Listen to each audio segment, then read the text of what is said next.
12 ശിഷ്യന്മാരിൽ എനിക്ക് ഏറ്റവും ഇഷ്ടമുള്ള ആളാണ് തോമസ് ലീഹ. ഇവിടെ തറയിൽ പിതാവ് സൂചിപ്പിച്ചതുപോലെ വേദപുസ്തകത്തിൽ ഹ്രസ്വമായ ഒരു ഭാഗത്ത് മാത്രമാണ് തോമസ് ലീഹയെക്കുറിച്ച് വിശേഷിപ്പിച്ചിട്ടുള്ളത്. പക്ഷെ അത് മതി, ആ വളരെ കുറച്ച് ഭാഗം മതി ആ ശിഷ്യനെക്കുറിച്ചും അദ്ദേഹത്തിന്റെ വിശ്വാസത്തിന്റെ തീക്ഷ്ണതയെക്കുറിച്ചും മനസ്സിലാക്കാൻ. ഞാനിത് എപ്പോഴും പറയുന്നത് കൊണ്ട് എന്റെ സുഹൃത്തുക്കൾ എന്നെ കളിയാക്കി ഇടയ്ക്ക് തോമസ് ലീഹ എന്നുകൂടി വിളിക്കാറുണ്ട്. കഴിഞ്ഞ ദിവസം തട്ടിൽ പിതാവ് സൂചിപ്പിച്ചതുപോലെ എം പി ജോസഫ് എഴുതിയ ഒരു പുസ്തകത്തിന്റെ പ്രകാശന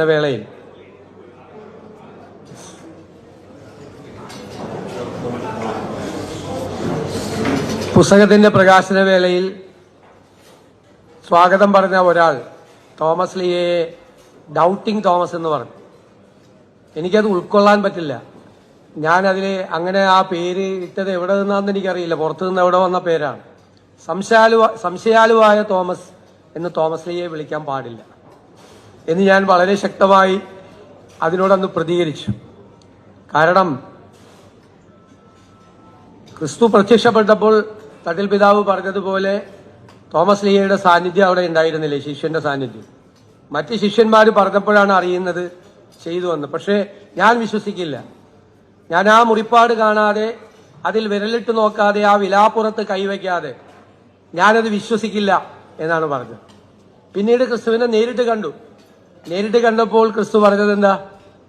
നീ നിന്റെ വിരലൊന്ന് നീട്ടി എന്നെ തൊടുക, എന്നിട്ട് ആ കൈ എന്റെ വിലാപ്പുറത്ത് വെക്കുക, എന്നിട്ട് വിശ്വസിക്കുക. അപ്പോൾ പറഞ്ഞത് എന്താണ്? ദൈവമേ, എന്റെ കർത്താവേ എന്നാണ് തിരിച്ചു പറഞ്ഞത്. ആ വിശ്വാസം തൊട്ടുനോക്കി. സത്യത്തിൽ എനിക്ക് തോന്നുന്നു കേരളത്തിലെ ക്രൈസ്തവരിൽ ഒരു വലിയ വിഭാഗത്തെ തൊട്ടു വിശ്വാസികൾ എന്ന് പൊതുവെ വിളിക്കാനുള്ള കാരണം തൊട്ടുനോക്കിയാലേ വിശ്വസിക്കുള്ളൂ എന്നുള്ള. ഞാനതിനൊരു വലിയ സർവകലാശാലയിലെ ഒരു വലിയ സയന്റിസ്റ്റ് പറഞ്ഞത് ഇത് തോമസ് ലീഹ സയന്റിസ്റ്റുകളുടെ മധ്യസ്ഥനാണെന്നാണ്. കാരണം സയന്റിസ്റ്റുകൾ ഒരു തീരുമാനത്തിൽ എത്തുന്നത് നിരന്തരമായ പരീക്ഷണങ്ങളിലൂടെ എല്ലാം നോക്കി മനസ്സിലാക്കി കൃത്യമായി ബോധ്യപ്പെട്ടു എന്നുള്ള ഗവേഷണത്തിന്റെ അടിസ്ഥാനത്തിലേ ഉള്ളൂ ഒരു ശാസ്ത്രീയ സത്യം വരുള്ളൂ. അപ്പൊ സയന്റിസ്റ്റുകളുടെ മധ്യസ്ഥൻ എന്നുകൂടി വിളിക്കപ്പെടുന്ന ആളാണ് തോമസ് ലീഹ എന്ന്. പിന്നെ വിശ്വാസത്തെക്കുറിച്ച് എങ്ങനെയാണ് സംശയാലുവാകുന്നത്? ഇവിടെ തട്ടിൽ പിതാവ് പറഞ്ഞു, we may go with him, അല്ലെ? We go with him, we may die with him. അവനോട് കൂടി മരിപ്പാൻ നമ്മൾ പോവുക എന്നത് പറഞ്ഞതിനേക്കാൾ വലിയ വിശ്വാസ തീക്ഷ്ണത വേറെ എന്താണുള്ളത്?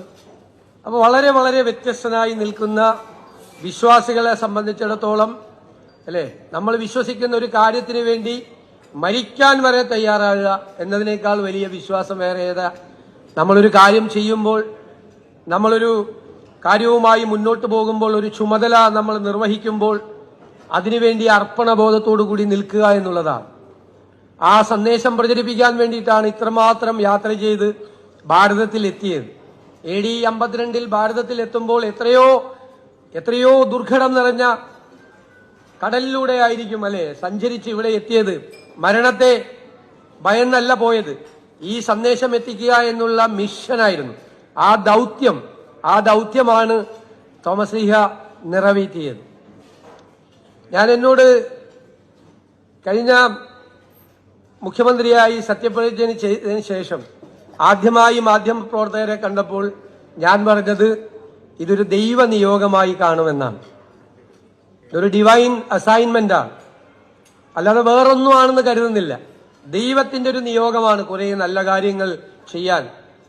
പാർശ്വവൽക്കരിക്കപ്പെട്ടവരെ, സാധാരണക്കാരെ, കഷ്ടപ്പെടുന്നവരെ ചേർത്തു പിടിക്കാൻ, അവരുടെ സങ്കടങ്ങൾ മാറ്റാനുള്ള ഒരു ദൈവ നിയോഗം തന്നെയായി ഞാൻ ഈ സ്ഥാനം ഏറ്റെടുക്കുമെന്ന് ഞാൻ ഈ മനോഹരമായ ദിവസത്തിൽ നിങ്ങൾക്ക് ഉറപ്പു നൽകുകയാണ്. എന്നോടൊരു ഇന്റർവ്യൂവിൽ ചോദിച്ചു, മുഖ്യമന്ത്രിയായപ്പോൾ എന്താണ് പ്രാർത്ഥന, എന്താണ് മനസ്സിൽ പ്രാർത്ഥിക്കുന്നത്? ഞാൻ പറഞ്ഞു, എന്റെ മനസ്സിൽ നിറയുന്നത് ശലോമോന്റെ പ്രാർത്ഥനയാണ്. നിന്റെ പ്രജകളെ നന്നായി നടത്താനുള്ള ജ്ഞാനം, വിസ്ഡം എനിക്ക് തരണമേ എന്നാണ് ശലോമോൻ പ്രാർത്ഥിച്ചത്. ആ പ്രാർത്ഥനയാണ് എന്റെ മനസ്സിൽ. എന്റെ പ്രജകളല്ല, അത് രാജാക്കന്മാരാണ് എന്റെ പ്രജകൾ എന്ന് പറയുന്നത്. അവന്റെ പ്രജകളാണ്. അവന്റെ പ്രജകളെ നന്നായി നടത്തിക്കൊണ്ട് പോകാൻ ഒരുപാട് കാര്യങ്ങൾ ചെയ്യാനുള്ള ജ്ഞാനം, വിസ്ഡം തരണമേ എന്നാണ് എന്റെ പ്രാർത്ഥന. നിങ്ങളുടെ എല്ലാവരുടെയും പ്രാർത്ഥനയുടെ തേരിലേറിയാണ് ഞാൻ ഈ കസേരയിലിരിക്കുന്നത് എന്നുള്ള ബോധ്യം എനിക്കുണ്ട്. അത് ഞാൻ മറക്കില്ല എന്ന് മാത്രം ഇവിടെ സൂചിപ്പിക്കുന്നു.